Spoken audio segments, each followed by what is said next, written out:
Our Seth Doane joins us now from Damascus. Seth, what is the atmosphere in Damascus today?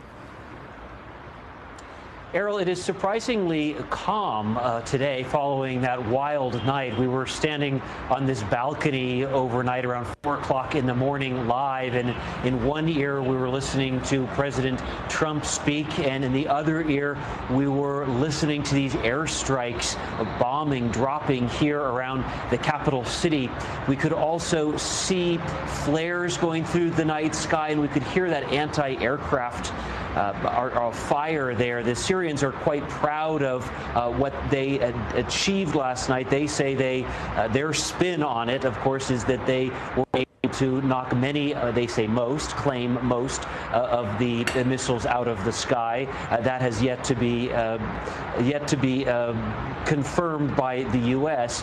But the Syrians are very proud of what their anti-aircraft fire did last night. And we stood here on this balcony listening to all of that through the early morning hours. Then we got in the car and we drove out to one of the sites that was targeted here at sort of university, which was being used, according to U.S. officials, for the creation of the development of chemical weapons. We drove there earlier today and tried to talk with neighbors around there, and people were surprisingly calm. They said, yes, they were jolted awake at 4 o'clock in the morning. They went to their windows. One woman said that she opened her windows so they wouldn't burst. But there's also a weariness here, you can imagine, after more than 7 years of war.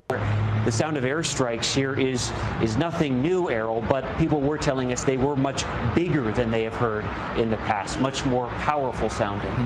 And the Syrian government has long pushed its own narrative about the conflict there. What can you tell us about the government's response to these airstrikes?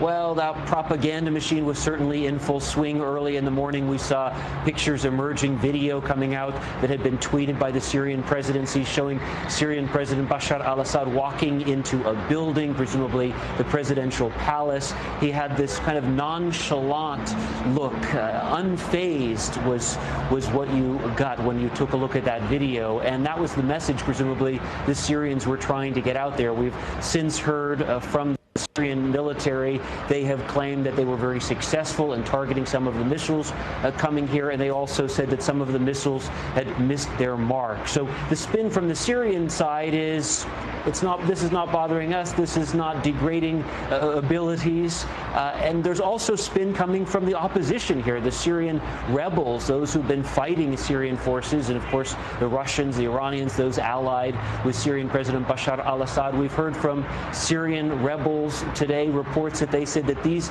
strikes are a farce unless President Bashar al-Assad is removed from power. So all sides are operating their propaganda spin machines. Now, we know that on Friday you spoke to the Deputy Foreign Minister of Syria. I would imagine he had his own spin. What did he tell you?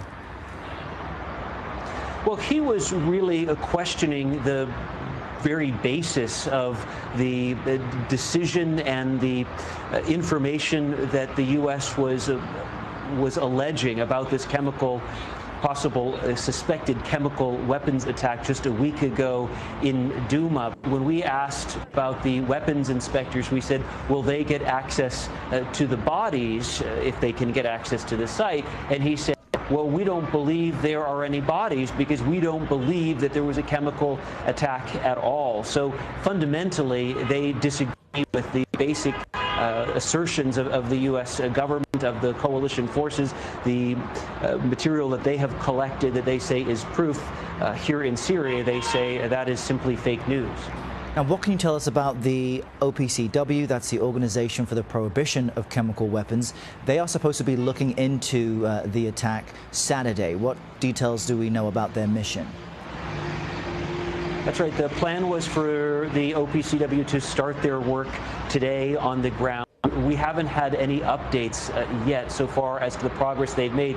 We know that they were supposed to come in over the last couple of days, but we know that at least a few representatives were still in Beirut, which is a several-hour drive from Damascus. We've made that drive a number of times now, coming in and leaving this country. So they were supposed to be starting their work today. We had heard some were at least still in Beirut as of this morning.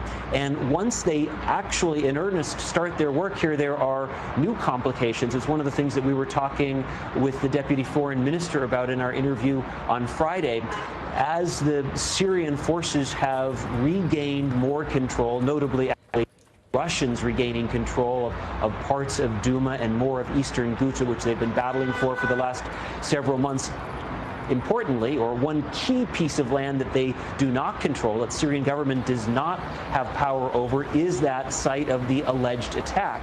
So the Deputy Foreign Minister was telling us yesterday, well, we would call on our Russian friends to try to get access to the site. We'll do as much as we can to help facilitate these weapons inspectors as they try to visit, but they also are going to call on the armed militant groups to help facilitate their visit, because frankly the Syrians are not in control of that parcel of land. Errol?